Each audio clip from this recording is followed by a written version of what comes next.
अस्सलाम वालेकुम स्टूडेंट्स, आप सब ठीक हैं। आज हमने इंशाल्लाह कोरम कंप्लीट करना है और नेक्स्ट हम वोटिंग इन मीटिंग्स भी कंप्लीट करेंगे इंशाल्लाह। इससे पहले हम देख लेते हैं कि हमने क्या कवर कर लिया और हम किस टॉपिक में हैं, ये किससे रिलेट करता है। चैप्टर 24 पे हमने फर्स्ट लर्निंग ऑब्जेक्टिव था हमारा कंपनी मीटिंग्स, जिसमें टाइप्स देखी, जनरल मीटिंग की टाइप्स देखी, कॉलिंग मीटिंग्स बाय कमीशन ये हमने पिछले लेक्चर में देखा, declaring meetings as invalid, resolutions जितने भी आप करेंगे फिर उसको फाइल करना होता है रजिस्ट्रार को with in 15 days of that resolution, और आपने इस रेजोल्यूशन को ऑथेंटिकेट भी करवाना है। और अगर सपोज आपने स्पेशल रेजोल्यूशन पास की आर्टिकल्स ऑफ एसोसिएशन ऑल्टर करने के लिए, तो आपने जो रजिस्ट्रार को कॉपी सबमिट करनी है, फाइल करनी है स्पेशल रेजोल्यूशंस की, उसके साथ आपने आर्टिकल्स ऑफ एसोसिएशन की ऑल्टर कॉपी भी फाइल करनी है। प्लस आपने अपनी जहाँ पे ऑल्टर कॉपी रखी होगी और स्पेशल रेजोल्यूशंस का एक रिकॉर्ड बनाया होगा, उसके साथ आपने खुद भी इन डॉक्यूमेंट्स को अटैच करके रखना है। जैसे कि आर्टिकल्स, मेमोरेंडम की अगर कॉपी आल्टर की, मेमोरेंडम ऑल्टर किए तो आपने उसकी भी ऑल्टर कॉपी साथ रखनी है। तो ये एडिशनल डॉक्यूमेंट्स उनकी बात हुई। कंपनी मीटिंग्स के बाद हम अपने सेकेंड लर्निंग ऑब्जेक्टिव पे थे, general provisions related to company meetings. हम ये पीछे से रिवाइज नहीं कर रहे, statutory meeting, AGM, UGM, because ये हमने अपने प्रीवियस 2 लेक्चर्स में काफ़ी दफ़ा ये रिवाइज कर लिया है। हम डायरेक्ट अपने सेकेंड लर्निंग ऑब्जेक्टिव पे आते हैं, जिसमें हमने नोटिस का जो भी प्रीवियंस थी वो देखी थी। नोटिस में देखा था कि नोटिस आपने हर मेंबर को देना है और ऑडिटर्स को देना है। ऑडिटर्स कौन होता है ये हमने थोड़ा एक्सप्लेन किया था कि जो कंपनी की फाइनेंशियल स्टेटमेंट्स का ऑडिट करता है, उसकी एग्जामिनेशन करता है और उसके बाद एक रिपोर्ट दे देता है, रिपोर्ट की शक्ल में अपनी एक ओपिनियन दे देता है कि हाँ जी फाइनेंशियल स्टेटमेंट्स, मटेरियल स्टेटमेंट उसमें नहीं है, फाइनेंशियल स्टेटमेंट सही बनी हुई है, उसमें कोई फ्रॉड नहीं है, तो उसको कह देते हैं कि financial statement true and fair view दे रही हैं। फिर हमने देखा कि नोटिस जो जाएगा वो रजिस्टर्ड एड्रेसेस पे भेजा जाएगा, और सपोज अगर रजिस्टर्ड एड्रेस नहीं है तो कोई भी अदर कम्युनिकेशन पर्पस के लिए जो एड्रेस दिया होगा मेंबर ने उस पर भेजा जाएगा। नोटिस के अंदर आपने प्लेस, डे और टाइम बताना है, और नोटिस इस तरह से भी दिया जा सकता है कि आपका मेंबर आगे से एक्नॉलेज कर ले तो हम कहेंगे कि जी नोटिस सर्व हो गया। बाय पोस्ट, बाय कुरियर, इस तरह से भी नोटिस दिया जा सकता है। फिर हमने देखा कि कोई भी अगर आपने नोटिस दिया और आप अपनी कोई मीटिंग पास करने जा रहे हैं, मीटिंग में कोई स्पेशल रेजोल्यूशन पास करना चाह रहे हैं, तो फिर स्पेशल रेजोल्यूशन के केस में ये होगा कि आपको नोटिस के साथ ही एक statement of material of facts साथ भिजवानी होगी, जो कि कॉम्प्रिहेंसिव होगी और सेल्फ एक्सप्लेनेटरी होगी कि जो पढ़ने वाले उसके मेंबर्स हैं उनको ये आइडिया हो जाए कि क्या डिसीजन होने जा रहा है, और वो मीटिंग होने से पहले ही ये डिसाइड कर सकें कि क्या ये रेजोल्यूशन होनी चाहिए, क्या ये डिसीजन होना चाहिए या नहीं होना चाहिए, और वो मीटिंग में आके जस्ट डिस्कशन करें और चीज़ें उन्हें पहले ही इंफॉर्मेशन हो। फिर हमने देखा कि ऑर्डिनरी बिजनेस और स्पेशल बिजनेस में एक फ़र्क देख लिया कि ऑर्डिनरी बिजनेस वो बिजनेस जो हमने 4 बिजनेस देखे एजीएम में, जो एजीएम में 4 बिजनेस मैटर्स डिस्कस हो रहे होते हैं, audited financial statements, approval of final dividend, appointment of auditors and election of directors. ये 4 काम है जो आपके एजीएम में होते हैं। तो कहा गया, लॉ ने कहा कि ऑर्डिनरी बिजनेस के अलावा, इन 4 बिजनेस के अलावा बाकी जितने भी कंपनी के मैटर्स और बिजनेस होते हैं वो स्पेशल बिजनेस होते हैं। और जब आपने वो special business, special resolution pass करनी है किसी मीटिंग में, तो आपने जब भी उसका नोटिस देना है उस मीटिंग का, उसके साथ आपने उस स्पेशल बिजनेस के जितने भी फैक्ट्स हैं जितना भी एजेंडा आइटम्स हैं, डिटेल है, इंफॉर्मेशन है, वो अपने मेंबर्स तक पहुंचानी है। और उसको कह दिया वो जो आप फैक्ट्स बताएंगे, वो जिस सूरत बताएंगे वो एक स्टेटमेंट कहलाएगी। उसको कह दिया चाहिए वो एक कॉम्प्रिहेंसिव और सेल्फ एक्सप्लेनेटरी होगी। तो ये सारी चीज़ें हमने देखी थी अपने प्रीवियस लेक्चर में। अब हम जनरल प्रोविजंस पढ़ेंगे related to quorum, voting power क्या होती है, प्रॉक्सी क्या होते हैं, मिनट्स एंड रेजोल्यूशन क्या होती है, और रिप्रेजेंटेटिव्स क्या होते हैं कंपनी के। पहले आ जाते हैं हम कोरम पे। हमने वैसे कोरम थोड़ा सा एक आसान सी इसकी डेफिनेशन भी देखी थी, बट हम अब इससे प्रॉपर कोरम से रिलेटेड जितनी भी प्रोविजन है वो देखेंगे। सबसे पहले तो जी कोरम होता क्या है।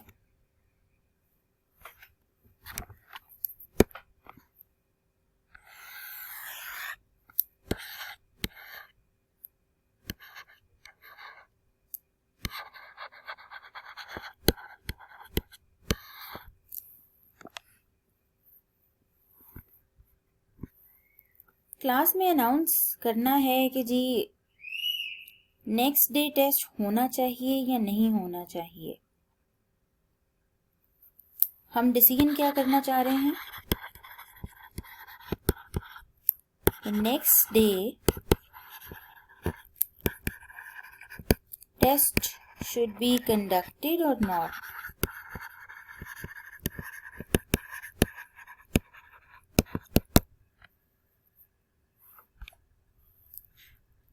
अगर मैं देखूं कि कंपनी क्लास के स्टूडेंट्स जो रजिस्टर्ड हैं वो 40 स्टूडेंट्स हैं जो रजिस्टर्ड हैं उस क्लास में, उसमें से मैंने देखा कि प्रेजेंट कितने हैं उस दिन, जिस दिन आज ये डिसीजन कर रहे हैं हम कि कल टेस्ट होना चाहिए कि नहीं। मैंने देखा कि आज कितने बच्चे बैठे हुए हैं। मैंने देखा कि आज जो बच्चे बैठे हैं वो करीबन 28 स्टूडेंट्स हैं। इसका मतलब जो बाकी के स्टूडेंट्स हैं वो एब्सेंट हैं। वो ऑलमोस्ट कह लें जी 12 स्टूडेंट्स एब्सेंट हैं।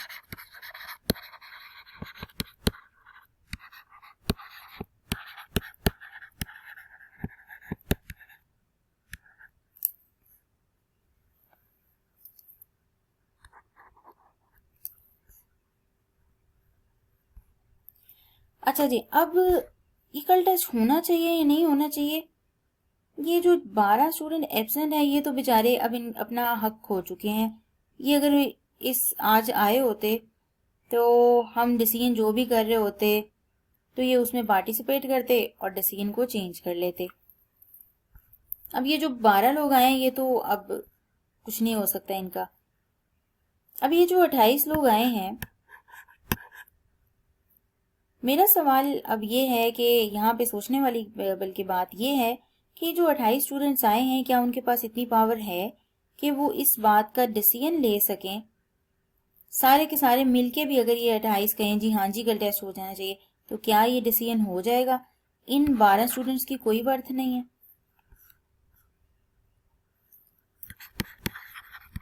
टीचर कहती है आज 28 स्टूडेंट्स हैं, ओके देखते हैं जी हाँ इस क्लास के 40 स्टूडेंट्स हैं जिसके कह लेंगे जी 50 मोर देन 50% स्टूडेंट्स आए हुए हैं। मैं कहती हूँ ओके 12 स्टूडेंट्स का क्या करना, ये 28 स्टूडेंट्स डिसाइड कर लें आज हमें कल टेस्ट कराना चाहिए कि नहीं कराना चाहिए। 28 में से कह लें कि जी 20 कहते हैं 20 स्टूडेंट्स यस होना चाहिए। मैंने क्या किया, डिसीजन पास कर दिया, अब कल होगा टेस्ट। 20 की बजाय 5 स्टूडेंट्स, इफ 5 स्टूडेंट्स एग्री। मैंने कहा यार अच्छा 5 स्टूडेंट्स सिर्फ कह रहे हैं, ये तो मेजोरिटी वाली बात है। मैंने चूंकि मेजोरिटी की बेस पे डिसीजन करना है, अगर मेजोरिटी ऑफ द स्टूडेंट्स कहेंगे टेस्ट होना चाहिए तो टेस्ट होना चाहिए, अगर मेजोरिटी ऑफ द स्टूडेंट्स कहेंगे कि नहीं होना चाहिए तो नहीं होगा।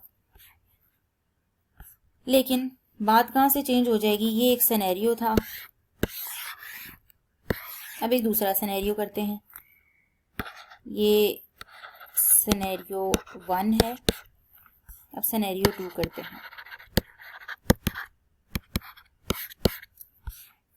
क्लास के 40 स्टूडेंट्स हैं, लेकिन प्रेजेंट कितने हैं? 10। एब्सेंट कितने हैं? 30।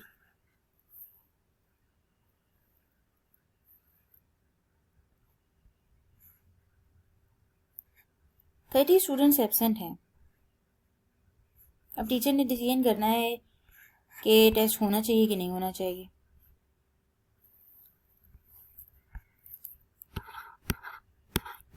अब मेरा टीचर का कहना ये है कि आज सिर्फ 10 बच्चे आए हैं, जो कि 50% भी नहीं है, उसका 50% से भी कम है। सिर्फ ये बच्चे मिलके डिसाइड करेंगे कि जी टेस्ट होना चाहिए कि नहीं होना चाहिए।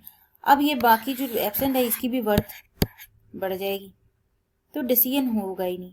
अब ये जो मैंने एक नंबर फिक्स किया अपने अंदाजे से, मैंने एक तरह से ये कह दिया कि कम से कम, अगर मैं कह देती हूँ कि 10 की बजाय अगर कम से कम 16 या 15 मेंबर्स भी हो जाते, स्टूडेंट्स हो जाते, ये कम से कम 20 स्टूडेंट्स हो जाते, तब हम इस बात का डिसीजन लेते कि कल टेस्ट होना चाहिए कि नहीं होना चाहिए। ये आगे बात बच्चे कहते हैं कि होना चाहिए या नहीं होना चाहिए, उस पर बाद में देखेंगे कि कितने बच्चे एग्री करते हैं। पहले इस बात पे तो हम देख लें कि क्या इतने जितने लोग बच्चे बैठे हुए हैं ये मिलके इस बात का डिसीजन कर भी सकते हैं कि टेस्ट होना चाहिए कि नहीं होना चाहिए। ये जो मैंने नंबर फिक्स किया है इसको कह देते हैं कोरम। इस डिसीजन के लिए एक मिनिमम नंबर ऑफ मेंबर्स और स्टूडेंट का होना जरूरी है इस डिसीजन, इस मीटिंग के डिसीजन पास करने के लिए। तो ये कहला गया कोरम। अब अगर इसको हम कंपनी से रिलेट करें, कंपनी ने कोई डिसीजन करना है नेम चेंज करने का, सपोज नेम चेंज करने का, या फिर आप कह लें कि जी किसी कंपनी में इन्वेस्टमेंट करनी चाहिए कि नहीं करनी चाहिए, ये एक डिसीजन है जो कि करना है। जबकि मेंबर उस कंपनी में देखे जाए तो टोटल 40 हैं, जबकि उस दिन देखा उस मीटिंग पे तो सिर्फ 28 मेंबर्स प्रेजेंट हैं, एब्सेंट उसमें से 12 हैं। अगर मैं इस सिनेरियो की बजाय इस सिनेरियो पे आती हूँ तो उस दिन देखा कि जी मेंबर्स सिर्फ 10 प्रेजेंट हैं और एब्सेंट कितने हैं? 30 आए ही नहीं। अब ये 10 मेंबर्स एक इनफ क्वांटिटी नहीं है मेंबर्स की ये डिसाइड करने के लिए कि इस कंपनी में या किसी और जगह इन्वेस्टमेंट करनी चाहिए कि नहीं करनी चाहिए। तो कम से कम अगर 20 मेंबर्स होते तो हम इस बात का डिसीजन करते कि क्या उस कंपनी में इन्वेस्टमेंट होनी चाहिए या नहीं होनी चाहिए। अभी इस बात का फैसला कर रहे हैं, बाद में देखेंगे कि कितने मेंबर्स उस पर एग्री करते हैं और कितने मेंबर्स एग्री नहीं करते। तो मैं अगर कोरम की डेफिनेशन पे आऊं तो कोरम एक मिनिमम नंबर ऑफ मेंबर्स है, एक मिनिमम नंबर एक कंपनी का जो कि फिक्स है। किस बात पे फिक्स है? कि इतने मेंबर्स अगर होंगे वही कॉम्पिटेंट है इस बात के लिए कि डिसीजन होना चाहिए किसी बात का या नहीं होना चाहिए। डिसीजन को कह दिया, हमने कल एक वर्ड पढ़ा था, डिसीजन की जगह हमने बिजनेस भी हम उसे बोल सकते हैं। वो बिजनेस ट्रांजैक्ट होना चाहिए या नहीं होना चाहिए in the general meeting of the members. Okay, जो मेंबर्स एब्सेंट हैं या प्रेजेंट नहीं हैं उनकी गैर मौजूदगी भी अफेक्ट ना करे इस डिसीजन को। अब यहाँ पे देखिए 30 मेंबर्स प्रेजेंट है तो उनकी गैर मौजूदगी ने इस डिसीजन को अफेक्ट कर दिया। अब ये डिसीजन होगा ही नहीं। वो कहेंगे कि जी पहले मेंबर्स पूरे तो आए, कम से कम 30-40 मेंबर्स तो आए, उसके बाद देखेंगे। यहाँ पे तो मेंबर्स ही 30 हैं, मेंबर्स ही सिर्फ 10 हैं और 30 मेंबर्स एब्सेंट हैं, तो हम इस बात का फैसला कैसे कर लें? जैसे आपने प्राइम मिनिस्टर सिलेक्ट किया तो आप कह ले कि जी अगर कुछ इलाकों में कुछ लोगों ने वोट ही नहीं दिए तो वो कहते हैं कि जी पहले लोग आके वोट तो दें, बाद में हम देखेंगे कि प्राइम मिनिस्टर होगा कि नहीं होगा, पहले वोटिंग इज कंपल्सरी। तो यहाँ पे जी मिनिमम जो है कोरम कहते हैं जी मिनिमम नंबर ऑफ मेंबर्स है जो कि is competent to transact a business in the absence of other members, कि दूसरे मेंबर्स की गैर मौजूदगी उसको अफेक्ट ना करे। इतने मेंबर्स भी हो गए तो वो डिसीजन हो जाएगा मीटिंग में, अदरवाइज अगर इतने मेंबर्स एटलीस्ट ना प्रेजेंट हुए तो वो डिसीजन वहां पे भी पास नहीं किया जाएगा, वोटिंग ही नहीं होगी उस चीज पे, और हो सकता है कि शायद उस मैटर पे डिस्कशन ही ना हो, इस बात पे कि हमारे मेंबर्स ही पूरे नहीं हैं। तो कोरम ये हो गया। और अगर कोरम कंपनी का पूरा नहीं होता तो कोई भी डिसीजन किया जाएगा वो वॉइड होगा।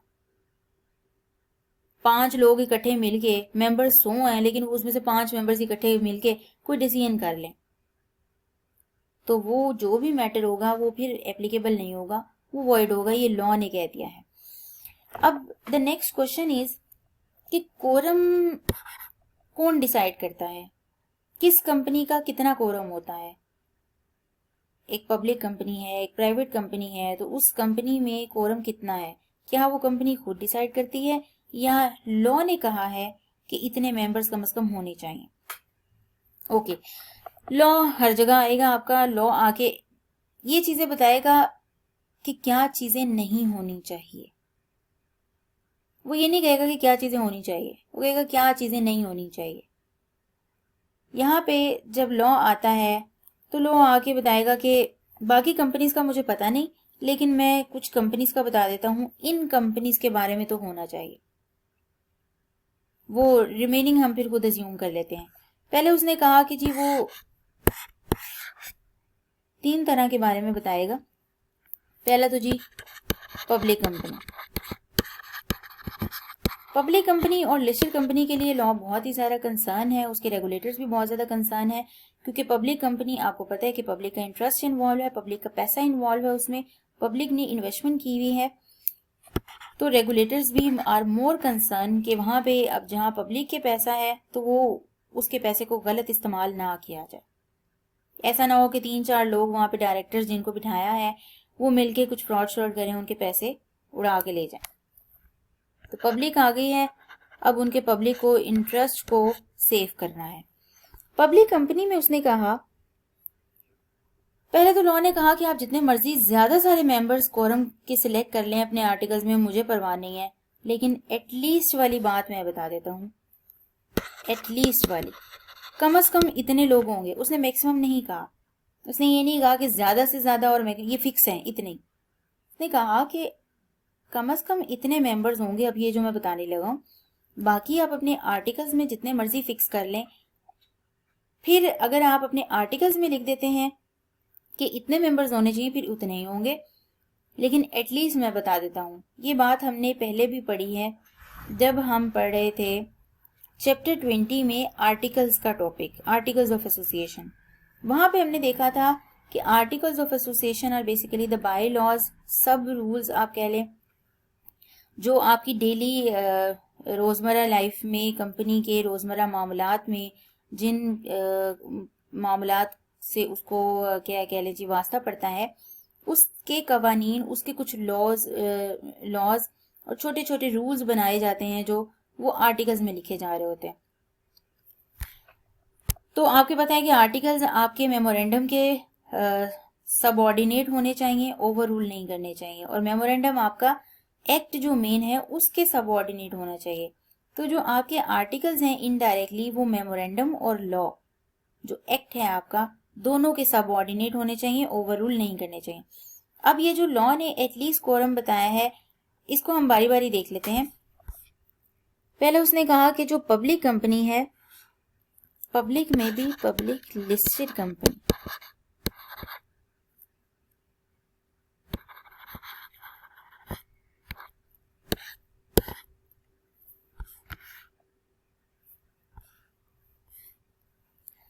अच्छा जी, इससे पहले मैं एक छोटी सी बात बता दूं, एक वर्ड है present in person.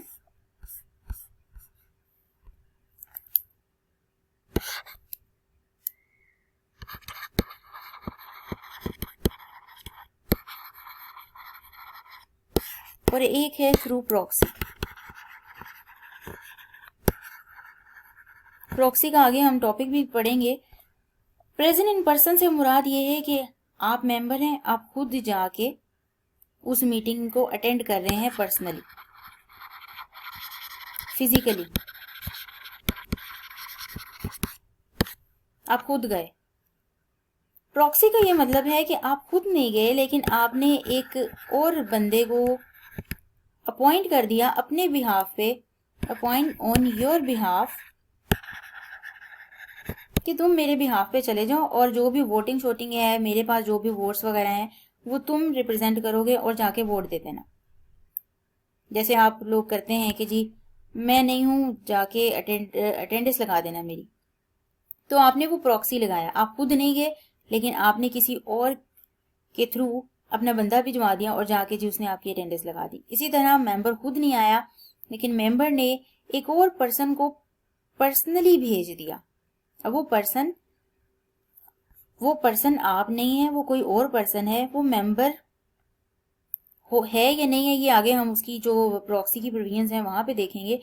But the thing is, आपने अपने बिहाफ पे एक बंदा किया सेलेक्ट और उसको कर दिया अपॉइंट के जाओ मीटिंग में, मेरे बिहाफ पे वोट दो, मेरे बिहाफ पे मीटिंग में डिस्कशन करो। तो इसको कह देते हैं जी थ्रू प्रॉक्सी। आप खुद प्रेजेंट नहीं है, पर्सनली प्रेजेंट नहीं है, बल्कि आप थ्रू प्रॉक्सी प्रेजेंट हैं। ओके, ये बात हो गई। अब हम आते हैं वापस मेंबर्स पे कि लॉ ने क्या कहा।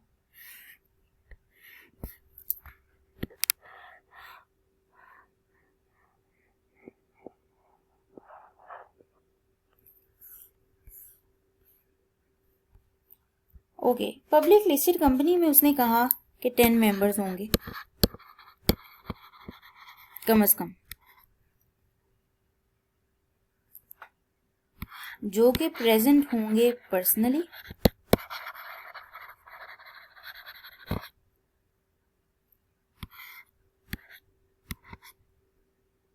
और थ्रू वीडियो लिंक।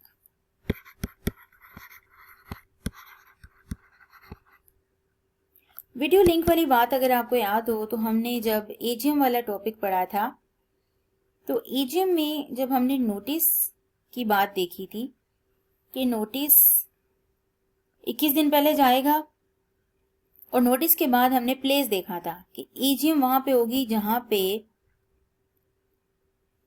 बल्कि एजीएम उस टाउन में होगी जहां पे रजिस्टर ऑफिस है, और अगर उस टाउन में नहीं पॉसिबल तो आप उस नियरेस्ट सिटी में करेंगे जो कि रजिस्टर ऑफिस के बहुत करीब है। एक और सिचुएशन देखी थी कि कुछ मेंबर्स ऐसे भी होंगे जो इसके बावजूद भी मीटिंग अटेंड नहीं कर सकते होंगे क्योंकि वो उस सिटी में रिजाइड नहीं करते। तो फिर वो कंपनी को कहेंगे 7 दिन पहले कि हमें वीडियो लिंक की फैसिलिटी प्रोवाइड कर दें मीटिंग की। हम प्रेजेंट होंगे, हम आ नहीं सकते फिजिकली, लेकिन हम थ्रू वीडियो लिंक लाइव आपके साथ अवेलेबल होंगे। क्वेश्चन आंसर वगैरह सब कुछ चल रहा होगा। लाइव का ये मतलब है कि जैसे आप फेसबुक पे चल रहे हो तो ICAP अपने जो भी सेमिनार्स वगैरह कुछ करवाए या कोई ऑनलाइन क्लासेस करवाए तो वो ऑनलाइन चीजें चल रही होती हैं कि आप भी थ्रू चैट बॉक्स अपने क्वेश्चंस करते हैं थ्रू फेसबुक। वो एक वीडियो लिंक प्रोवाइड कर दिया गया लाइव। अब वहां पे मीटिंग चल रही होगी और इधर आप भी लाइव वो क्वेश्चन कर सकते हैं। ओके, तो आपने कहा जी कि वो वीडियो लिंक प्रोवाइड कर दें, तो फिर लॉ ने भी कुछ ऐसी सिचुएशन निकाली। ये पहले नहीं था, वीडियो लिंक की फैसिलिटी ऐसे पहले नहीं थी, तो ये थोड़ा चेंज आया है। तो मेंबर्स उसने कहा कि कोरम में मैंने कहा कि कम से कम 10 मेंबर्स होंगे, वो या तो पर्सनली प्रेजेंट हो जाए, मतलब मीटिंग चल रही है, वो अगर 10 के 10 नहीं आ सकते तो वो 10 के 10 थ्रू या फिर वीडियो लिंक के थ्रू ऑनलाइन हो जाए, लेकिन कम से कम कितने मेंबर्स हों, 10 मेंबर्स बैठे मीटिंग कर रहे हों। आगे उसने बात की ये जो 10 मेंबर्स हैं ये रिप्रेजेंट कर रहे हों at least 25% voting power in the company.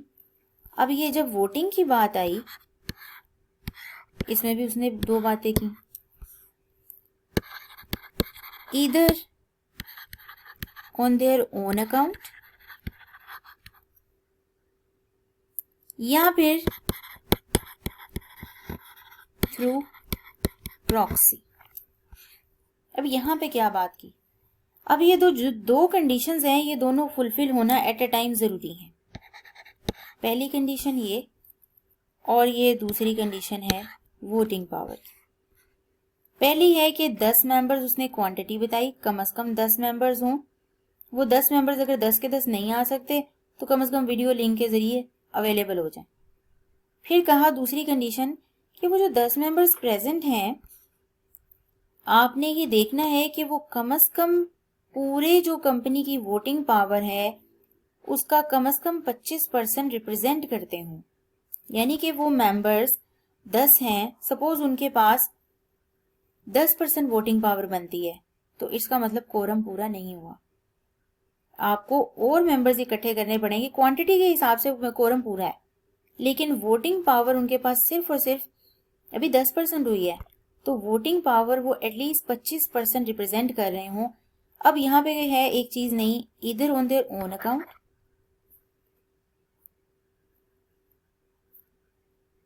उनके पास वो खुद वोटिंग पावर है, मतलब जो लोग बैठे हुए हैं वो मेंबर भी हैं, उनके पास वोटिंग पावर है, उनकी अपनी वोटिंग पावर है, उनके अपने शेयर्स की वजह से उनके पास वोटिंग पावर है।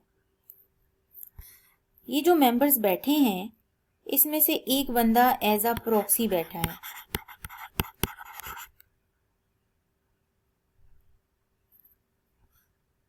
मेंबर तो प्रेजेंट है, लेकिन वो रिप्रेजेंट किसको कर रहा है, किसके वोट्स को? जिस बंदे ने, जिस मेंबर ने उसको अपॉइंट किया। इसका मतलब आप अगर मीटिंग खुद अटेंड नहीं भी कर सकते तो आप अपने बिहाफ पे जिस बंदे को भेजेंगे तो वो वोट्स काउंट किए जाएंगे कि वो प्रॉक्सी के पास वही वोट्स हैं जो आपके पास वोट्स हैं। तो इधर देयर ओन अकाउंट और थ्रू प्रॉक्सी, तो इसका ये मतलब है। तो पब्लिक लिस्टेड कंपनी के लिए उसने क्या कोरम बताया कि कम से कम 10 मेंबर्स होने चाहिए, इधर पर्सनली और थ्रू वीडियो लिंक, और जो रिप्रेजेंट कर रहे हों at least 25%, 25% voting power in the company, जो 25% वोटिंग पावर है वो रिप्रेजेंट कर रहे हों इधर ऑन देयर ओन अकाउंट और थ्रू प्रॉक्सी। ओके, हम इसको जरा एग्जांपल से एक समझ लेते हैं।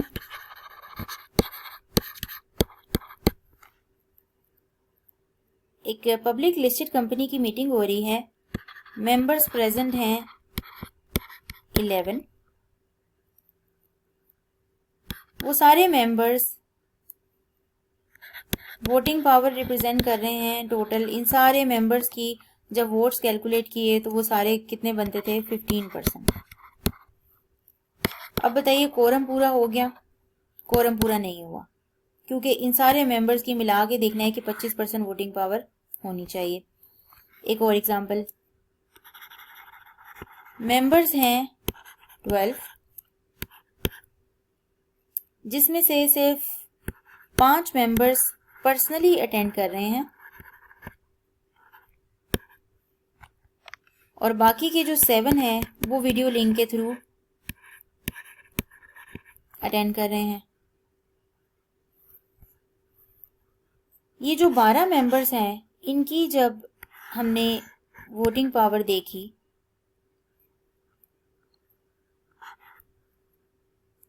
तो वो बनती थी 30%। क्या कोरम पूरा हो गया है?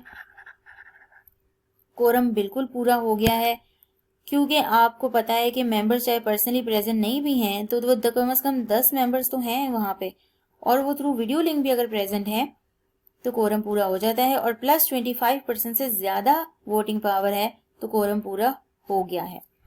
अब एक और एग्जांपल ले लेते हैं। इसी तरह 15 मेंबर्स हैं, जिसमें से 5 पर्सनली प्रेजेंट हैं, 2 वीडियो लिंक के थ्रू प्रेजेंट हैं,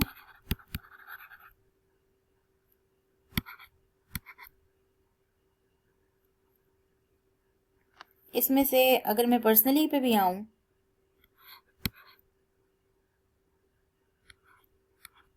तो इसके पास जो वोटिंग पावर है वो बनती है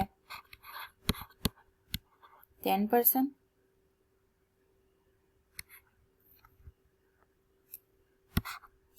और इनके पास 2% बनती है। अब बाकी के जो आपके मेंबर्स बचते हैं वो मेंबर्स खुद नहीं आए।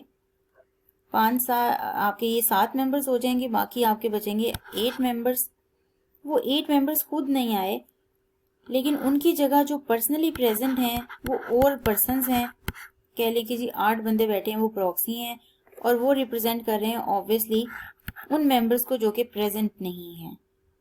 और उनके पास मिला के हमने देखा तो शेयर होल्डिंग बनती थी 8%। सॉरी, इसको हम थोड़ा चेंज कर लेते हैं। इसकी हम शेयर होल्डिंग कर लेते हैं जी 20%। अब बताइए कोरम पूरा हुआ है कि नहीं हुआ। आपको पता है कि ये सारी सिचुएशंस हो सकती हैं, पर्सनली प्रेजेंट और थ्रू वीडियो लिंक। और जो 8 मेंबर्स बैठे हैं तो ये पर्सनली प्रेजेंट ना। और वोटिंग पावर किसकी शो कर रहे हैं, जो मेंबर्स एब्सेंट हैं। तो अगर देखा जाए मेंबर्स की क्वांटिटी 10 से अगेन ज्यादा है और वोटिंग पावर आप देखिए 10 और 20 30 और 32%, तो कोरम इज कंप्लीटेड। और अगर हम एक और सिचुएशन क्रिएट करें कि 15 की बजाय सिर्फ 5 मेंबर्स हों या 7 मेंबर्स हों, 10 से कम मेंबर्स हों, लेकिन वोटिंग पावर उनके पास ज्यादा हो, तो कोरम कंप्लीट नहीं हुआ। ओके, हमने काफी इस पे जरा डिटेल डिस्कशन कर ली है। आगे हम देखते हैं पब्लिक लिस्टेड कंपनी। और उसके बाद उसने कहा कि any other company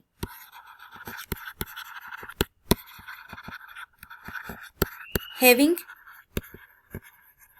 share capital. उसमें उसने कहा, यहां पे सिर्फ एक चीज चेंज कर दी, ये 10 की बजाय उसने कहा सिर्फ 2 मेंबर्स भी अगर होंगे तो मैं कहूंगा कि कोरम हो गया है पूरा। और अगेन वही चीज, वो 2 मेंबर्स चाहे पर्सनली प्रेजेंट हो या पे थ्रू वीडियो लिंक प्रेजेंट हो, लेकिन अगेन वो रिप्रेजेंट कर रहे हों 25% ऑफ वोटिंग पावर, जो टोटल वोटिंग पावर है कंपनी की, either on their own account और थ्रू प्रॉक्सी। तो सेम थिंग। तो दूसरी चीज उसने बताई कि पब्लिक लिस्टेड कंपनी के लिए 10 मेंबर्स और any other company having share capital के लिए 2 मेंबर्स, और बाकी बातें सेम है। इसके बाद उसने कहा कि company not having share capital. उसमें उसने कहा कि जी अच्छा, जिस कंपनी का शेयर कैपिटल ही नहीं है तो ओके, मैं तो इसमें अब कुछ नहीं कह सकता। जो कंपनी वो अपने आर्टिकल्स में लिख ले, उनके आर्टिकल्स बता देंगे। ये चाहे एक भी रख लें, चाहे आर्टिकल्स में लिख के, तो एक भी हो जाएगा, क्योंकि इसके बारे में लॉ ने कुछ नहीं कहा। अब इनके बारे में, ये पब्लिक कंपनी और any other company having share capital में लॉ ने बता दिया क्लियरली। अब अगर यहां से ये 25% से 1% भी वोटिंग पावर कम होती है तो ये लॉ की नॉन कंप्लायंस है। अगर आप अपने आर्टिकल्स में ऑपोजिटली जाके लिख देते हैं कि 2 मेंबर्स या 10 की बजाय 9 मेंबर्स और वोटिंग पावर 20%, तो ये आपने नॉन कंप्लायंस की है और आप लॉ को ओवर रूल करने की कोशिश कर रहे हैं। तो आप आर्टिकल्स में ऐसी कोई बात नहीं लिख सकते जो कि आपके लॉ को, एक्ट को ओवर रूल कर रही हो।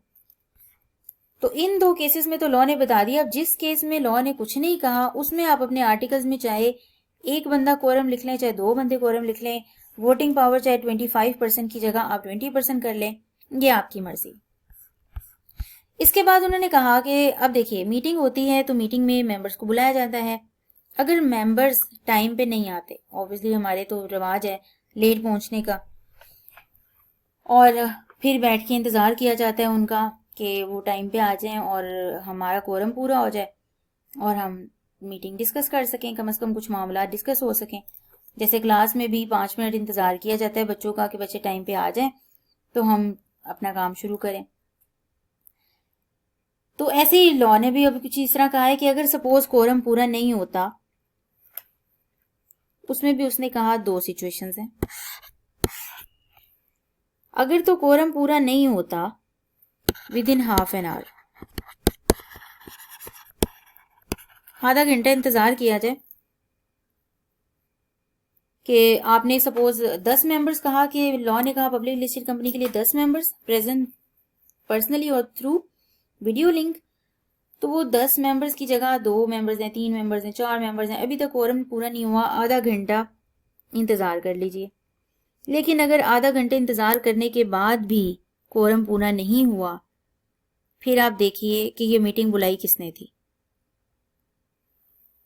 आपको याद हो कि ये मीटिंग डायरेक्टर्स की जिम्मेदारी होती है, डायरेक्टर्स बुलाते हैं, डायरेक्टर्स की नीड होती है, लेकिन मेंबर्स भी बुला सकते हैं। वो किस केस में? वो रिक्विजिशन बना के ईओजीएम वाला जो हमने सिनेरियो देखा, 10% शेयर होल्डिंग से ज्यादा, 10% वोटिंग पावर से ज्यादा जिनकी है वोटिंग पावर, वो मीटिंग बुला सकते हैं, रिक्विजिशन बनाएं, रिटन रिक्विजिशन अप्रूव करवाएं डायरेक्टर से, फिर मीटिंग बुलाएं। तो अगर तो ये मेंबर्स ने बुलाई थी और बुलाई थी डायरेक्टर्स नहीं, और again obviously on the requisition of members बुलाई थी, तो ये डिसॉल्व हो जाएगी। वो कहेंगे जी पहले ही हम चाह रहे थे कि पहले ही हमने कहा था कि ये मेंबर्स तो आएंगे नहीं, आपने ज़बरदस्ती कह कह के जो मीटिंग बुलाई है, तो आधा घंटा हम मैक्सिमम इंतज़ार करेंगे। अगर आपका कोरम पूरा नहीं होता तो ये मीटिंग हो जाएगी रिजॉल्व, बस बात ख़त्म। अब अगर आप दोबारा फिर से चाहते हैं, फिर से बनाइए जी रिक्विजिशन, और वो सारा का सारा प्रोसीजर उसके बाद देखेंगे। और अगर ये डायरेक्टर्स ने बुलाई थी खुद, ऑब्वियसली डायरेक्टर्स कंपनी के मैनेजर्स हैं, कंपनी को चलाने वाले हैं, तो उन्हें पता है कि कौन सी चीज़ कब डिस्कस करनी है, मेंबर से कौन सी बात डिस्कस करने वाली है, उन्हें ऑपरेशंस का पता है डे टू डे। तो अगर उन्होंने बुलाई और मेंबर्स नहीं आते और कोरम पूरा नहीं होता, तो वो कहते हैं कि जो मीटिंग होगी वो अर्जन हो जाएगी। अर्जन मतलब उसकी सुनवाई पेंडिंग हो जाएगी, डिस्कशन पेंडिंग हो जाएगी to the same day in the next week. जब नेक्स्ट वीक आएगा, ये सेम डे, आज बुध था, आज मीटिंग होनी थी, आज बुध को 12 बजे मीटिंग होनी थी सपोज, अब ये नेक्स्ट वेडनेसडे, कमिंग जो वेडनेसडे आएगा, उस डेट को दिन सेम होगा, डेट चेंज हो जाएगी और आपका टाइम भी सेम रहेगा, टाइम भी सेम। तो सेम टाइम पे ये मीटिंग अडजर्न हो जाएगी और अगेन प्लेस भी सेम होगी।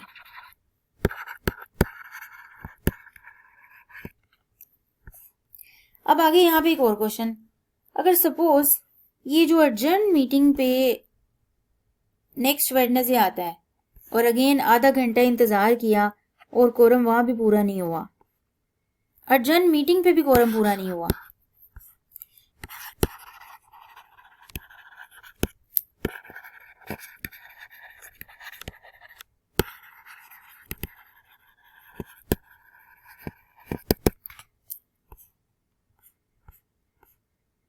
तो फिर उन्होंने कहा कि जो मेंबर्स हैं वो जो प्रेजेंट हैं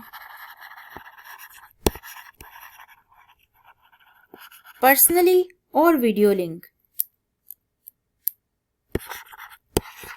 2 मेंबर्स अगर प्रेजेंट हैं, और अगर 2 के 2 मेंबर्स खुद प्रेजेंट नहीं है लेकिन थ्रू वीडियो लिंक प्रेजेंट हैं, नॉट लेस देन 2, वही क्वोरम कहलाया जाएगा। लेकिन अगर आपके आर्टिकल्स में कोई बात लिखी है कि अर्जेंट मीटिंग पे भी अगर कोरम पूरा नहीं होता तो 3 या 4 मेंबर्स काउंट किए जाएंगे कि वो कोरम होंगे, तो फिर वो 3 या 4 मेंबर्स कोरम होंगे, ये not less than 2 members quorum नहीं होगा, कम से कम 2 मेंबर्स तो आपके होंगे। लेकिन अगर आपने आर्टिकल्स में लिख दिया कि 1 मेंबर होगा तो नहीं, at least not less than 2 members.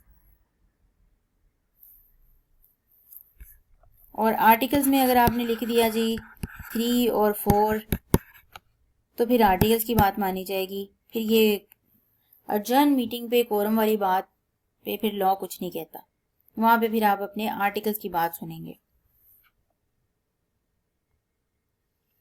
चलिए अब आ जाइए वोटिंग इन मीटिंग्स में वोट किस तरह से होगा, उसका क्या प्रोसीजर होगा, क्या तरीकाकार होगा, इसको हम थोड़ा सा नोट से देखते हैं। हमने जो कोरम कंप्लीट किया, कोरम आपको पता है कि मिनिमम नंबर ऑफ मेंबर्स है फिक्स बाय लॉ, और larger number as per articles of association. तो मिनिमम ये बता दिया, अगर आप लार्जर रखना चाहते हैं एज पर आर्टिकल्स होंगे, लेकिन जो लॉ ने कहा मिनिमम, इससे कम की आप डिसाइड नहीं कर सकते। पब्लिक लिस्टेड कंपनी में 10 members, other company having share capital 2 members, present personally और through video link, representing 25% voting power through their own account और through proxy. Not having share capital में आर्टिकल्स जो कहेंगे। और अगर कोरम पूरा नहीं होता within half an hour, तो आप देखेंगे कि मीटिंग किसने बुलाई थी। अगर तो मेंबर्स ने बुलाई थी तो ये डिसॉल्व हो जाएगी, अगर डायरेक्टर्स ने बुलाई थी तो ये एडजर्न हो जाएगी सेम डे पे, same time, same place, next week में। और अगर अगेन कोरम एडजर्न मीटिंग पे भी पूरा नहीं होता within half an hour, तो not less than 2 members present through personally और थ्रू वीडियो लिंक, वही कोरम कहलाएगा, अनलेस आपके आर्टिकल्स कुछ और कहते हैं। वोटिंग्स पे आ जाइए। वोटिंग्स पे कहते हैं जी, सबसे पहले वोट किसे कहते हैं? वोट का ये मतलब है कि जब मीटिंग में कोई डिसीजन हो रहा होगा तो जाहिर सी बात है वहाँ पे ये देखने के लिए कि कितने लोग राजी हैं, कितने लोग राजी नहीं हैं, वो कहेंगे जी वोट करें। आपके पास जो शेयर्स हैं उसके ऊपर कुछ वोट्स होंगे। अगर आपके पास किसी एक क्लास के शेयर्स हैं तो आपके पास एक वोट है, और अगर आपके पास क्लास बी के शेयर्स हैं तो ऑब्वियसली उसमें कुछ कंपनी ने पॉलिसी रखी होगी कि एक शेयर पे 2 वोट्स होंगे, तो उसकी बेस पे आप वोट्स देंगे। अब यहां पे देखिए कि जो तो कंपनी हैविंग शेयर कैपिटल है, कंपनी हैविंग शेयर कैपिटल, उसमें तो पता लग जाएगा कि जितने शेयर्स होंगे और शेयर्स के हिसाब से जितने वोट्स होंगे वो पता चल जाएगा। लेकिन जो तो कंपनी वो है जिसका शेयर कैपिटल है ही नहीं, तो फिर लॉ ने कहा कि उसका सिर्फ एक वोट होगा, वही काउंट किया जाएगा। एक मेंबर एक वोट, एक मेंबर एक वोट होगा, मतलब बाय शो ऑफ हैंड वो बस ये कह दे। लेकिन सम टाइम्स आपको पता है कि जब शेयर कैपिटल हो कंपनी का और डिफरेंट क्लासेस ऑफ शेयर्स भी हों, फिर वहां पे अगर किसी मेंबर से कहा जाए कोई डिसीजन करना है कि जी इस कंपनी के शेयर्स परचेज किए जाएं कि ना किए जाएं, मेंबर्स अगर सिर्फ हाथ उठा दें तो सिर्फ ये काफी नहीं होगा, क्योंकि अब डिफरेंट क्लासेस ऑफ शेयर्स हैं। तो यहाँ पे फिर ये कहा जा रहा है कि proportionate to the paid up value of shares. फिर वहां पे प्रोपोर्शनेट किया जाएगा कि इनके पास इतने शेयर्स हैं और उन शेयर्स पे इतने वोट्स हैं, तो वो टोटल इस तरह से काउंटिंग होगी। आप simple by show of hand उन्हें कहेंगे जी अपना हाथ दिखा दें, हाथ उठा दें, तो वो वोट नहीं माना जाएगा। हो सकता है कि एक मेंबर बैठा है उसके पास दूसरी क्लास के शेयर्स हैं और एक मेंबर बैठा है जिसके पास दूसरी क्लास के शेयर्स हैं। एग्जाम्पल लेते हैं, एक मेंबर ए है और एक मेंबर बी है। हम नाम रख लेते हैं, मेंबर ए का असलम रख लेते हैं और मेंबर बी का नाम बिलाल रख लेते हैं। असलम के पास क्लास ए के शेयर्स हैं और बिलाल के पास क्लास बी के शेयर्स हैं। क्लास ए के शेयर पे 1 वोट पर शेयर, यहाँ पे 2 वोट्स हैं पर शेयर। टोटल कंपनी का जो भी शेयर कैपिटल है वो 1 मिलियन है। इजी एग्जांपल लेते हैं, शेयर्स टोटल 1 लाख हैं, जिसमें से 50,000 शेयर्स ऐसे हैं जिसके जो क्लास ए के हैं और 50,000 शेयर्स क्लास बी के हैं। अब यहाँ पे देखा जाएगा कि जो क्लास ए के शेयर्स हैं यहाँ पे 1 वोट है, यानी कि 50,000 वोट्स। क्लास बी के ऊपर एक शेयर पे 1 वोट, 2 वोट्स हैं, तो इसका मतलब 50,000 शेयर्स हैं लेकिन वोट्स कितने हैं? 1 लाख। तो यहाँ पे टोटल वोट्स कितने हैं? 1,50,000। अब अगर मैं यहाँ पे देखूं, मैं अज्यूम कर रही हूँ कि क्लास ए के शेयर सारे के सारे असलम के पास हैं 50,000, और क्लास बी के जो शेयर्स हैं वो 50,000 सारे के सारे बिलाल के पास हैं। इसके पास कितने वोट्स हैं? 50,000, क्योंकि एक शेयर पे 1 वोट है। इसके एक शेयर पे 2 वोट्स हैं, तो यहाँ पे इसके वोट्स कितने आएंगे? 1 लाख। इस वजह से कहा गया कि देखा जाएगा, अब ये जो उसके वोट्स हमने कैलकुलेट किए वो प्रोपोर्शनेट है। अब उसकी जो भी शेयर होल्डिंग है, पहले हमने उसकी शेयर होल्डिंग देखी, अब मैंने चूंकि सिंपल रखने के लिए अज्यूम किया कि शेयर होल्डिंग तकरीबन बराबर बराबर है, 50% इसके पास है, 50% इसके पास है। शेयर होल्डिंग तो प्रोपोर्शनेट कर दी। अब पेड अप वैल्यू अब देखेंगे कि कितना कैपिटल जो है कंपनी का पेड अप है, उसके ऊपर भी फर्दर वोटिंग राइट्स कैलकुलेट किए जाएंगे। ऐसा भी हो सकता था 20 और बाकी 80 की रेशो हो सकती थी। तो ये वोटिंग राइट्स जो होंगे वो प्रोपोर्शनेट होंगे to the paid up value of the shares. जितने उस बंदे के पास शेयर्स हैं, जितने उस मेंबर के पास शेयर्स हैं, उसके ऊपर देखा जाएगा कि कितने वोट्स हैं। और अगर एक और एग्जांपल भी हो सकती थी, सपोज कंपनी की जितने भी शेयर्स थे वो सिर्फ एक ही क्लास के थे, all shares belong to single या वन क्लास। तो इसका मतलब कोई बाइफर्केशन नहीं होनी थी, सिंपल फिर ये होना था कि जिसके पास ज्यादा शेयर्स होने थे उसके पास ज्यादा वोट्स होने थे। मोर शेयर्स मोर वोट्स। तो जिसके पास शेयर होल्डिंग कंपनी की ज्यादा होनी थी उसके पास वोटिंग पावर या वोट्स भी ज्यादा होने थे। तो ये बात है सारी की सारी कहने की कि जो कंपनी हैविंग शेयर कैपिटल है उसमें जो वोट्स होंगे, नंबर ऑफ वोट्स, वो प्रोपोर्शनेट होंगे to the paid up value of shares. और जो company having not having share capital है उसमें फिर यही कंसीडर किया जाएगा कि एक मेंबर है, उस सारे मेंबर्स के पास एक एक वोट है, क्योंकि वो जब उस कंपनी का शेयर कैपिटल ही नहीं है, कोई क्लासेस ही नहीं है, तो फिर मेंबर्स भी आपस में एक दूसरे से मुख्तलिफ नहीं है, सारे मेंबर्स क्या हैं, बराबर ही बराबर है। ओके, अगला क्वेश्चन इज कि जब वोट किया जाएगा वोटिंग किस तरह से होगी। मीटिंग में बैठे हैं, हमने कहा जी कल टेस्ट होना चाहिए, हाथ उठा दें, क्योंकि सारे तो सब बच्चे बराबर हैं, हाथ उठा दिए। और 10 ने कहा कि नहीं होना चाहिए, 5 ने कहा कि होना चाहिए। मैंने कहा 10 ने कहा नहीं होना चाहिए, चलो नहीं होगा, मेजोरिटी से मैंने फैसला कर दिया बाय शो ऑफ हैंड्स। लेकिन अब जब मैंने देखा कि मेरे कुछ स्टूडेंट्स ऐसे हैं जो लाइक हैं, कुछ स्टूडेंट्स हैं जो बहुत ही नॉन सीरियस हैं, मैंने बाइफिकेशन कर दी कि कुछ स्टूडेंट्स के पास ज़्यादा वोट्स हैं, कुछ स्टूडेंट्स के पास कम हैं। उनके वो कंपनी में कह लें, उनके क्लास में ज़्यादा हिस्सा डालने की वजह से, ज़्यादा क्लासेस अटेंड करने की वजह से, सीरियसनेस शो करने की वजह से, तो अब वो सारे के सारे स्टूडेंट्स बराबर नहीं हैं। तो अब वोटिंग सिर्फ बाय शो ऑफ हैंड नहीं होगी। बाय शो ऑफ हैंड करेंगे तो सारे के सारे स्टूडेंट समझे जाएंगे बराबर हैं, तो वही समझा जाएगा कि एक जो मेरा सीरियस वाला स्टूडेंट्स भी है उसके पास भी एक ही शेयर है, हालांकि वो तो सीरियस वाला है। यहाँ पे फिर कहते हैं कि जी वोटिंग इस तरह कर लें कि पोल डिमांड कर लिया जाए।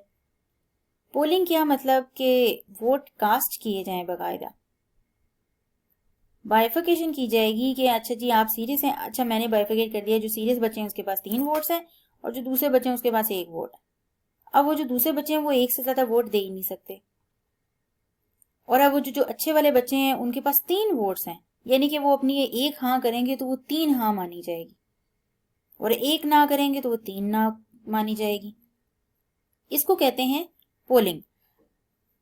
लॉ ने कहा कि जब तक आपके तरफ से पोल डिमांड ना किया जाए मेंबर्स की तरफ से, तो आप बाय शो ऑफ हैंड कोई भी फैसला कर लें, तो बाय डिफॉल्ट आपकी कंपनी का जो भी मीटिंग का डिसीजन होगा वो बाय शो ऑफ हैंड्स होगा, अनलेस पोल इज डिमांडेड।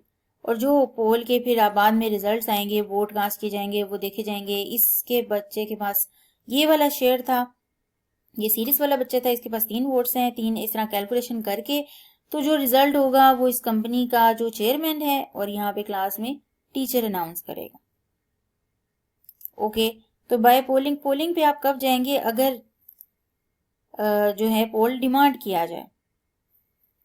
अच्छा, अब क्वेश्चन इज कि पोल डिमांड कौन कर सकता है, कौन बंदा कह सकता है कि जी पोलिंग से हमारा जो है ना वो डिसीजन किया जाए, ऐसे ही डिसीजन नहीं करना by show of hand. Teacher खुद भी कह सकती है नहीं नहीं बराबर बच्चे नहीं हैं यहाँ पे, कुछ बच्चे अच्छे हैं कुछ बुरे बच्चे हैं, ये बिल्कुल ही सीरियस नहीं है, तो वोटिंग ऐसे नहीं होगी। मैं सिर्फ हाथ की बेस पे फैसला नहीं करूंगी, मैं बाकायदा कैरेक्टर की बेस पे फैसला करूंगी। और जिस बच्चे के पास, जो ज़्यादा अच्छा बच्चा है, उसके पास 3 वोट्स हैं, तो वो ज़रा, ये मैंने नाम मेंशन कर दिए कि ये बच्चे अगर वोट देंगे उनके 3 वोट्स होंगे, और ये बच्चे वोट्स देंगे तो उनका 1 ही वोट होगा। तो ये बाय ऑर्डर ऑफ चेयरमैन। तो चेयरमैन जो होता है वो कह लें कि जी मीटिंग को चेयर करने वाला, उसको होस्ट करने वाला, उसका हेड है एक तरह से, मीटिंग को बिल्कुल सारा ऑर्गेनाइज करने वाला। तो वो भी ऑर्डर कर सकता है कि नहीं जी, वोटिंग ऐसे नहीं होनी चाहिए, वोटिंग थ्रू पोलिंग होनी चाहिए। हो सकता है कि कंपनी का शेयर कैपिटल में डिफरेंट क्लासेस ऑफ शेयर्स हों, जिसकी बेस पे चेयरमैन कह दे कि यहाँ पे सारे मेंबर्स प्रेजेंट बराबर नहीं है, कुछ मेंबर्स के पास डिफरेंट वोट्स हैं, कुछ के पास डिफरेंट वोट्स हैं। तो फिर हम वोटिंग राइट्स की बेस पे ही इसी तरह ही पोलिंग के थ्रू ही वोटिंग राइट्स ले लेते हैं, और फैसला इसी तरह से हो जाता है कि जितने जिसके पास वोट्स हैं उसकी बेस पे। और अगर चेयरमैन नहीं कहता तो क्या मेंबर्स भी नहीं कह सकते? तो मेंबर्स कह सकते हैं, कुछ मेंबर्स जिनके पास एटलीस्ट 10% वोटिंग पावर है। कंपनी की टोटल वोटिंग पावर वो जो हमने कैलकुलेट की थी, ये जो 1,50,000 था बना, ये वाला, ये कंपनी की टोटल वोटिंग पावर है, ये वोटिंग पावर है, जबकि 50,000 वोटिंग शेयर्स हैं। There is a difference. ये वोटिंग शेयर्स हैं, जबकि ये 1,50,000 ये वोटिंग पावर है, ये नंबर ऑफ वोट्स हैं। और वोटिंग पावर आती है आपके नंबर ऑफ वोट से, और नंबर ऑफ वोट्स कहाँ से आएंगे? नंबर ऑफ वोटिंग शेयर्स से। तो ये है वोटिंग पावर। अब ये टोटल वोटिंग पावर कितने, टोटल वोट्स कितने हैं? 1,50,000। 1,50,000 का अगर मैं 10% करूं, तो वो 10% वोट्स जिसके पास भी होंगे, जिन मेंबर्स के पास उतने शेयर्स बनते होंगे कि उनके पास 10% वोटिंग पावर आ जाती होगी, तो वो भी कह सकते हैं कि हम जो वोटिंग करेंगे वो थ्रू पोलिंग होनी चाहिए। मीटिंग का डिसीजन ऐसे ही बाय शो ऑफ हैंड नहीं होना चाहिए, बल्कि थ्रू पोलिंग होना चाहिए। अब नेक्स्ट क्वेश्चन इज कि एक बार कह दिया कि जी पोलिंग के थ्रू डिसीजन होना चाहिए, तो वो अब ताउम्र मानना चाहेगा। तो आंसर इज कि नहीं जी, वो विड्रॉ किया जा सकता है at any time during the meeting. आप कह सकते हैं कि जी नहीं, बाद में आपका डिसीजन चेंज हो गया, नहीं इसी तरह कर लें फैसला, पोलिंग करने लगेंगे तो बहुत टाइम लग जाएगा, तो डिसीजन ऐसे ही कर लिया जाए। और अगेन रिजल्ट जो भी होंगे वो अनाउंस करेगा कौन? चेयरमैन। तो हमने यहाँ देख लिया कि पोल कौन डिमांड कर सकता है, on the order of chairman भी हो सकता है, और members having at least 10% voting power in the company, जो भी है टोटल वोटिंग पावर का वो 10% वोटिंग पावर है, तो वो भी डिमांड कर सकते हैं कि जी पोलिंग के थ्रू आपका हमारा डिसीजन होना चाहिए। और अगेन आपको पता है कि अगर by show of hand decision होगा तो हर मेंबर के पास 1 वोट माना जाएगा, जबकि पोलिंग के थ्रू फिर उनके पास जो भी क्लासेस ऑफ शेयर्स हैं उसके हिसाब से उनके वोट्स कैलकुलेट होंगे। बाय शो ऑफ हैंड्स का जो भी रिजल्ट आएगा उसका रिजल्ट और पोलिंग का रिजल्ट, दोनों का रिजल्ट चेयरमैन अनाउंस करेगा। ओके, फिर वो पोलिंग के बाद वो कहते हैं जी अच्छा इतने वोट्स आए हैं, इसका मतलब रेजोल्यूशन पास हो गई है, और रेजोल्यूशन पास नहीं हुई है, तो ये सारी चीजें चेयरमैन देखेगा। और कैसे पता लगेगा कि डिसीजन हो गया है? मतलब बाद में पता लगना चाहिए कि डिसीजन हुआ है, तो कहाँ पे दिखेगा, क्या सबूत है कि जी डिसीजन हो गया है? वो डिसीजन इस तरह पता लगेगा कि जो मीटिंग हो जाती है, तो मीटिंग का एक डिसीजन की वो एक छोटी सी डिटेल लिखी जाती है, उस डिटेल लिखने को कह देते हैं जी मिनट्स। वो आगे हम जाके भी देखेंगे, मिनट्स के बारे में डिटेल आगे भी देखनी है हमने। तो अभी के लिए हम ये बता रहे हैं कि जो मिनट बुक होगी उसके अंदर ये डिसीजन जब एंटर हो जाएगा, इसकी डिटेल, तो ये माना जाएगा, ये इस चीज का एविडेंस होगा कि डिसीजन पास हो गया है। बाकी जो प्रोसीजर वगैरह है वो नो डाउट मीटिंग में हुआ था, लेकिन जो बुक एंट्री में मिनट बुक में एंट्री हो गई वो इस चीज का सबूत है, एविडेंस है कि डिसीजन पास हो गया है। और अगर डिसीजन नहीं होगा तो वो उसके अंदर एंट्री नहीं होगी। अच्छा जी, आगे आ जाइए। डिमांड कौन कर सकता है, इसके बाद है टाइम ऑफ टेकिंग पोल। अगर डिसीजन हुआ कि जी चलो कंपनी का जो भी अभी हम मैटर डिस्कस करने जा रहे हैं, इसका डिसीजन हम चले वोटिंग के थ्रू, पोलिंग के थ्रू कर देते हैं, तो वोट्स जो भी अब कास्ट होंगे वो पोलिंग का एक पूरा प्रोसीजर होगा, उसके थ्रू फॉलो किया जाएगा। तो क्वेश्चन इज कि अभी मीटिंग में हमने डिसाइड किया कि जी पोलिंग होगी, तो क्या फौरन पोलिंग होनी चाहिए? आंसर इज कि दो मैटर्स ऐसे हैं जिसपे आपने फौरन पोलिंग करनी है। अगर तो मीटिंग में इस बात का डिसीजन किया जा रहा है कि चेयरमैन का इलेक्शन होना चाहिए कि नहीं होना चाहिए, ओके। चेयरमैन का इलेक्शन का मुराद ये चेयरमैन सिलेक्ट होने लगा है। अब आप चेयरमैन को सिलेक्ट करने जा रहे हैं, तो इस बात का डिसीजन जब आपने करना है कि चेयरमैन का जब आपने इलेक्शन करना है, तो उसके लिए अगर आप उसकी वो अगेन उस पर वोटिंग करनी होगी। आपने कहा जी मीटिंग में जितने लोग बैठे हैं इसमें से चेयरमैन कौन बनना चाहता है, लोगों ने हाथ उठाए जी ये लोग चेयरमैन बनना चाहते हैं, ये तो वोट्स कैलकुलेट कर लें। सपोज उन्होंने एक बंदा सिलेक्ट किया, अच्छा जी कौन इसकी फेवर में वोट करता है, कौन इसकी फेवर में वोट दे रहा है। 10 लोगों ने कहा जी हाँ, और 5 लोगों ने कहा कि इसकी फेवर में नहीं। अब चेयरमैन की मर्जी है कि वो कह ले, जो एग्जिस्टिंग चेयरमैन है वो कहते हैं कि जी हम इस पे पोलिंग के थ्रू वोट कास्ट कर लेते हैं, ओके।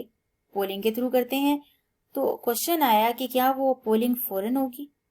आंसर इसके, ये इलेक्शन हो रहा है चेयरमैन का, तो यहाँ पे पोलिंग फौरन होगी। मतलब चेयरमैन जो सिलेक्ट करने के लिए इलेक्शन होगा, और उस इलेक्शन में जो वोटिंग शोटिंग होगी, वोटिंग पावर और ये सारी चीजें, और जो पोलिंग होगी वो अभी होगी, फोर्थविथ पोलिंग होगी।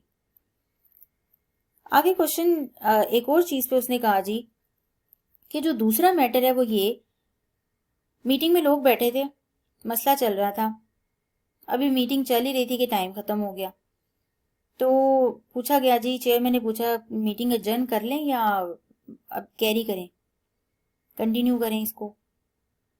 5 मेंबर्स ने कहा नहीं जी कंटिन्यू कर लें, 10 ने कहा नहीं एडजर्न कर लें।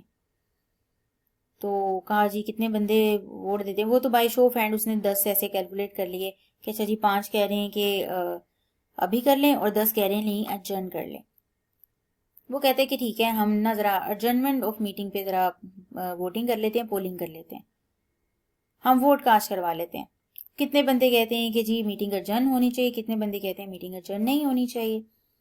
तो वहां पे वो जो आपने पोलिंग करनी है इस मैटर पे, तो उसके लिए भी पोलिंग फौरन होगी। यानी कि उसने लॉ ने कह दिया कि जो दो मैटर्स हैं, इलेक्शन ऑफ चेयरमैन जब आपने करना है या मीटिंग एडजर्न करने का आपने कोई फैसला करना है, उसके ऊपर आपको मेंबर्स के वोट्स चाहिए, तो जो पोलिंग होगी वो फौरन होगी। बाकी मैटर्स आप एडजर्न कर सकते हैं। बाकी इन दोनों के अलावा कोई अगर आप मैटर डिस्कस कर रहे थे, तो वो मैटर आप एडजर्न कर सकते हैं। मतलब उसके ऊपर जो पोलिंग करनी थी, उसके ऊपर जो वोट्स लेने थे, उन वोट्स को आप एडजर्न कर सकते हैं। वो पोलिंग यानी कि आज ही जरूरी नहीं है कि पोलिंग हो, आप वो मैटर को रोक के आप बाकी की मीटिंग को कंटिन्यू करते हैं और कहते हैं कि इस मीटिंग पे हम वो पोलिंग पे टाइम ज़ाया नहीं करेंगे, हम जो पोलिंग है वो नेक्स्ट मीटिंग में कर लेंगे या किसी और दिन कर लेंगे। तो लॉ ने कहा कि आप जिस दिन मर्जी करें उस पर पोलिंग, लेकिन कोशिश कीजिए कि आज आपने डिसीजन किया, आप डिसीजन डिस्कस कर रहे थे, आपको आज के मैटर पे पोलिंग करनी है, तो आप ज्यादा से ज्यादा 14 दिन तक उसे एडजर्न कर सकते हैं। 14 दिन तक उस मैटर पे पोलिंग हो जानी चाहिए। आज एक डिसीजन हो रहा था कि कंपनी को शेयर्स नए इशू करने चाहिए कि नहीं करने चाहिए। आपने कहा कि पोलिंग कर लेते हैं, वोट्स जो भी आएंगे, जितने मेंबर्स कहते हैं करनी चाहिए नहीं करनी चाहिए, वो हम वोट्स ले लेते हैं और वोट्स के लिए हम पोलिंग करते हैं, पोलिंग का पूरा प्रोसीजर फॉलो करते हैं। आपने कहा आज तो नहीं हो सकता, चलो हफ्ते बाद कर लेते हैं, ओके इट्स फाइन। लेकिन अगर आप उसे 30 दिन और 15-16 दिन तक लेके जाते हैं और पोलिंग 14 दिन से ज्यादा पे चली जाती है, तो ये नॉन कंप्लायंस है। आपको उस मैटर पे पोलिंग कर लेनी है इन एनी केस 14 दिन के अंदर अंदर। और अगेन ऑब्वियसली जब वो मैटर आज आप देख रहे हैं उस मैटर पे भी वोटिंग चल रही है, पोलिंग होगी, पोलिंग से फिर एक डिसीजन आएगा, रिजल्ट्स आएंगे, उस रिजल्ट्स की बेस पे फिर वो डिसीजन पास होगा। इसमीन कि वो डिसीजन भी पेंडिंग जाता जा रहा है पोलिंग की वजह से। तो इस वजह से भी लॉ ने कह दिया कि पोलिंग को आप ज्यादा डिले ना करें कि वो मैटर इतना पुराना हो जाए और वो डिसीजन ही पास ना हो सके। ओके, अगेन जो वोट्स आएंगे उसको स्क्रूटनाइज कौन करेगा, इकट्ठा कौन करेगा, उसको मैनेज कौन करेगा, काउंट कौन करेगा, वो सारा जो भी प्रोसीजर है वो काजी चेयरमैन करेगा खुद, या फिर चेयरमैन अपने बिहाफ पे किसी बंदे को अपॉइंट कर दे, अपना नॉमिनी या अपना रिप्रेजेंटेटिव। तो अगर मैं नहीं प्रेजेंट, चेयरमैन खुद प्रेजेंट नहीं है, तो उसके बिहाफ पे कोई और बंदा पोलिंग कर लेगा। ओके, जो 13 या 12 दिन बाद जो पोलिंग होगी उस प्रोसीजर में अगर चेयरमैन खुद नहीं भी आ सकता तो वो अपने नॉमिनी या रिप्रेजेंटेटिव को अपॉइंट कर सकता है। तो यहाँ पे आपके मीटिंग्स वाले चैप्टर में बहुत कह लें कि जी ट्रिकी चीजें हैं, इस पे एमसीक्यूज बन सकते हैं। यहाँ पे ये एमसीक्यूज बन सकता है कि क्या जरूरी है कि चेयरमैन ही वोट स्क्रूटनाइज करे। तो अगर आपने ये चीज पढ़ी होगी तो आपको पता होगा कि जी नहीं, उसका नॉमिनी भी कर सकता है, उसका रिप्रेजेंटेटिव भी कर सकता है। लॉ ने यहाँ पे उसको लेवरेज दी है। और अगेन जो भी मैनर होगा वो सारा का सारा उसको रेगुलेट कौन करेगा, चेयरमैन करेगा। और रिजल्ट्स भी अगेन अनाउंस होंगे बाय द चेयरमैन। ओके, अब यहाँ पे एक बात इंपॉर्टेंट है, डेट ऑफ रिजल्ट या डिसीजन और डेट ऑफ द मीटिंग, और डेट ऑफ द एक्चुअली जब पोलिंग हुई और जिस दिन वो मैटर डिस्कस हुआ या डिसाइड हुआ। यहाँ पे कुछ एक चीज ट्रिकी है, उसको हम जरा समझ लेते हैं। ओके जी, एग्जाम्पल पे आते हैं। एक छोटी सी एग्जाम्पल समझते हैं। सबसे पहले है जी डेट ऑफ मीटिंग, एक है डेट ऑफ मीटिंग, एक है डेट ऑफ डिसीजन या फिर रेजोल्यूशन।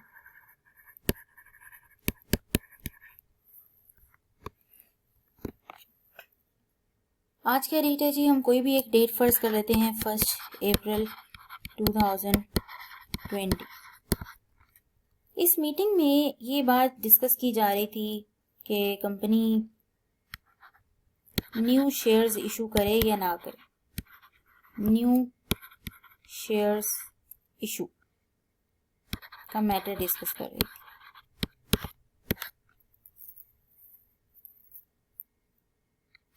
इस पे कंपनी ने कहा कि वोट्स ले लेते हैं मेंबर से, और वोट्स जो लेंगे वो थ्रू पोलिंग होंगे, मतलब बाकायदा वोट्स कास्ट किए जाएंगे, फिर रिजल्ट आएगा और कुछ मेंबर्स जो जिनके वोट ज्यादा होंगे इस बात पे कि नए शेयर्स इशू हो जाने चाहिए तो फैसला हो जाएगा, और जिनके कम होंगे वो फैसला ऑब्वियसली नहीं होगा, वाइस वर्सा। अब ये मैटर डिस्कस किया जा रहा था आज 1 अप्रैल 2020 को। मैटर टाइम खत्म हो गया तो हमने कहा जी कि मैटर अभी हम डिस्कस कर रहे हैं, पोलिंग जो है वो हम आज नहीं बल्कि 10 अप्रैल को कर लेते हैं। 10 अप्रैल 2020 को एक्चुअली पोलिंग होगी। आपको पता है ना कि 2 मैटर्स पे आपने फौरन पोलिंग करनी होती है, अगर आपने इलेक्शन ऑफ द चेयरमैन करना हो या फिर meeting of adjournment, meeting adjourn करनी हो, इस बात का फैसला करने के लिए वोटिंग या पोलिंग करनी हो तो फौरन आपने पोलिंग करनी है। लेकिन यहाँ पे मैटर डिस्कस किया जा रहा है कि नए शेयर्स इशू करें या ना करें। तो आप कहते हैं कि हम ये मैटर एडजर्न कर लेते हैं और इसके ऊपर जो पोलिंग है वो हम 10 अप्रैल 2020 को कर लेंगे। आज की मीटिंग में हम इसकी पोलिंग नहीं करते, हम इसको पोस्टपोन कर सकते हैं क्योंकि हमारे पास कम से कम 14 दिन तक का टाइम है। हम 14 दिन के अंदर अंदर, जिस दिन ये मैटर डिस्कस हो रहा था उसके नेक्स्ट अगर मैं कहूँ तो 14 दिन तक मैं 14 दिन के अंदर अंदर इसकी पोलिंग कर सकती हूँ। तो ये जो 10 दिन है, आप कह लें कि 9 दिन बाद मैं इसकी पोलिंग कर रही हूँ। एक्चुअली अब जब डिसीजन पास होगा, पोलिंग इस दिन हुई, तो डिसीजन पास हुआ इसी डेट पे, 10 अप्रैल पे। अब आपका जो डेट ऑफ डिसीजन है वो है 10 अप्रैल, जो डेट ऑफ मीटिंग है वो 1 अप्रैल 2020 है, और आपकी डेट ऑफ पोलिंग भी यही है, 10 अप्रैल।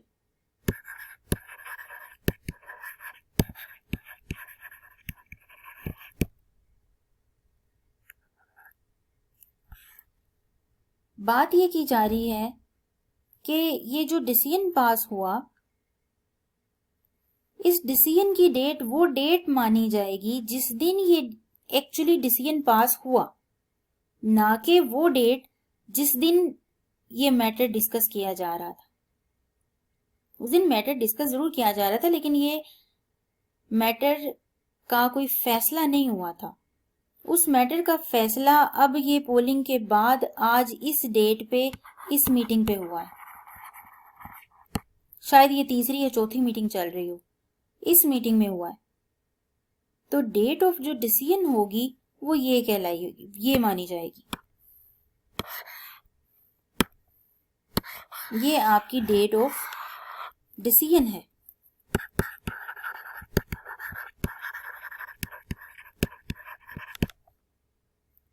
ओके, अब इसका मतलब कोई भी मीटिंग अगर अडजर्न हो जाती है तो नेक्स्ट मीटिंग में जाके वो मैटर डिस्कस किया जाता है, तो यही समझा जाएगा कि वो मैटर जो भी उसकी डेट होगी, उसका जो फैसला है, उसकी रेजोल्यूशन की डेट, वो डेट होगी जिस दिन वो रेजोल्यूशन एक्चुअली पास्ड हुई, ना कि उस डेट को जिस डेट ऑफ मीटिंग से ये रिलेट करती है, ये जिस दिन ये मैटर डिस्कस किया जा रहा था, ये स्टार्ट हुआ था।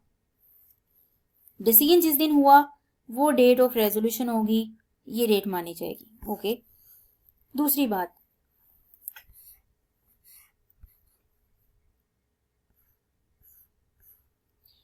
अगली बात में वो ये कहते हैं कि ये बात एप्लीकेबल नहीं होती डेट ऑफ पोलिंग पे। अब हम इसी एग्जांपल पे लेते हैं, आपका मैटर डिस्कस किया जा रहा था कि नए शेयर्स इशू करें कि ना करें, ये आपकी थी डेट ऑफ मीटिंग। अगर तो आपने इस मैटर पे पोलिंग इसी दिन कर ली, आपने इस मैटर को अडजर्न नहीं किया और आपने कहा पोलिंग इसी दिन कर ली जाए, तो फिर तो आपकी डेट ऑफ मीटिंग सेम है और डेट ऑफ पोलिंग भी सेम है।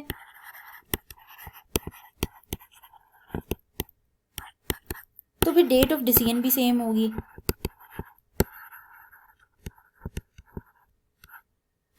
यह हो सकता है कि आपकी डेट ऑफ पोलिंग ये हो, मीटिंग भी यही हो, लेकिन आपने वो वोट्स स्क्रूटनाइज किए और उस प्रोसेस में आपने कहा कि जी 2 दिन बाद हम रिजल्ट अनाउंस कर देंगे। तो जिस मीटिंग में वो रिजल्ट अनाउंस होगा वो उसकी डेट होगी डिसीजन की, लेकिन अभी बात चल रही है डेट ऑफ पोलिंग पे। अगर तो इसी दिन आपने मीटिंग की, इसी दिन पोल डिमांड किया, किस दिन डिमांड किया, 1 अप्रैल को, पोलिंग उसी दिन हो गई, तो बात ठीक है। लेकिन अगर ऐसा हुआ कि 1 अप्रैल 2020 को पोल डिमांड किया गया, लेकिन एक्चुअली जो पोलिंग हुई वो 11 अप्रैल को हुई,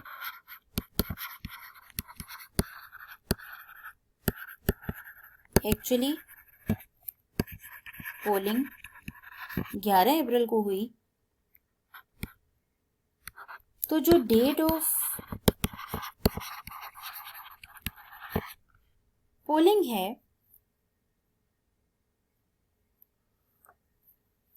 या आप कह लें कि जी इसमें जो डेट ऑफ पोलिंग है वो 11 अप्रैल नहीं बल्कि 1 अप्रैल होगी।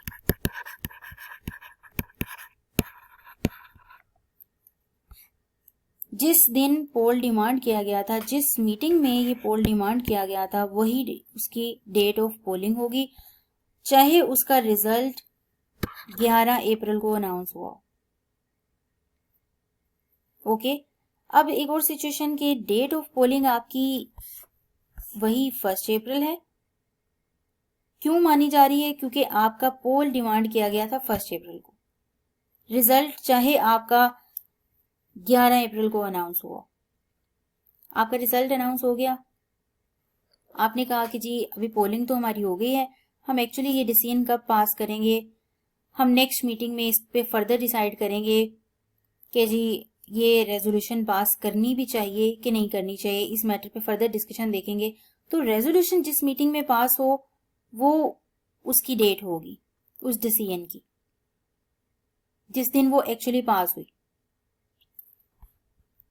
जबकि डेट ऑफ पोलिंग वो डेट होगी जिस दिन या जिस डेट पे पोल डिमांड किया गया था।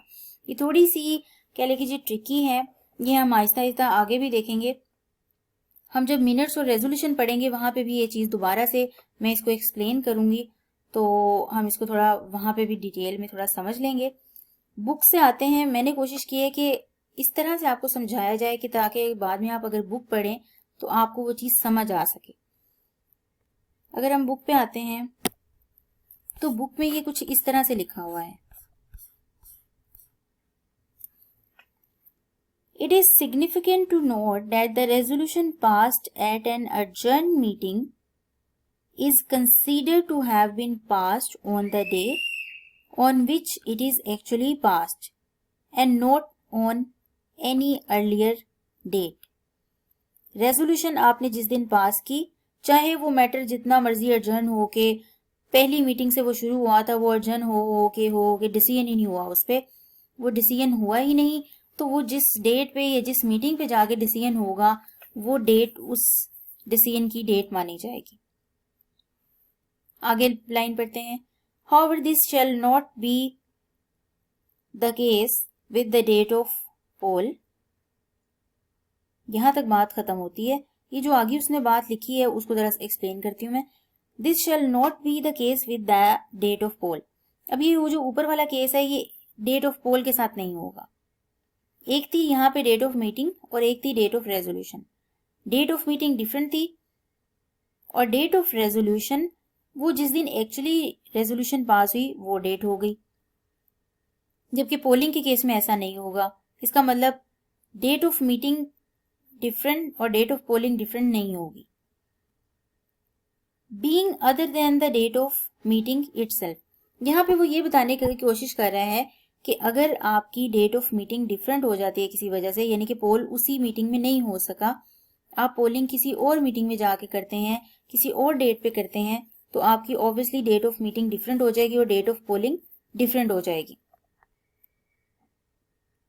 आगे जी, because the results of the poll whenever it is taken shall be considered as the decision of the meeting in which the poll is demanded. वो पोल का जो रिजल्ट आ रहा है वो रिजल्ट उस दिन का है जिस मीटिंग में पोल डिमांड किया गया था। इस वजह से ये पोलिंग आप चाहे किसी भी टाइम से कर रहे हो तो it shall be considered as the decision of the meeting in which the poll is demanded. ये हमेशा उस डेट से रिलेट करेगा जिस दिन पोल डिमांड किया गया था, यानी कि हमारी एग्जाम्पल में 1 अप्रैल, ना कि 11 अप्रैल जो कि एक्चुअली पोलिंग हुई थी। ओके, हमने यहाँ तक देख लिया। आगे हम प्रॉक्सीज देखेंगे। यहाँ से भी हमने ये वोटिंग इन मीटिंग्स कंप्लीट कर लिया।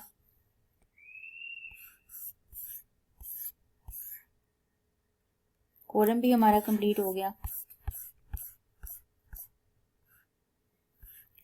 ओके जी, नेक्स्ट लेक्चर में हम अपना प्रॉक्सी इंशाल्लाह ताला स्टार्ट करेंगे।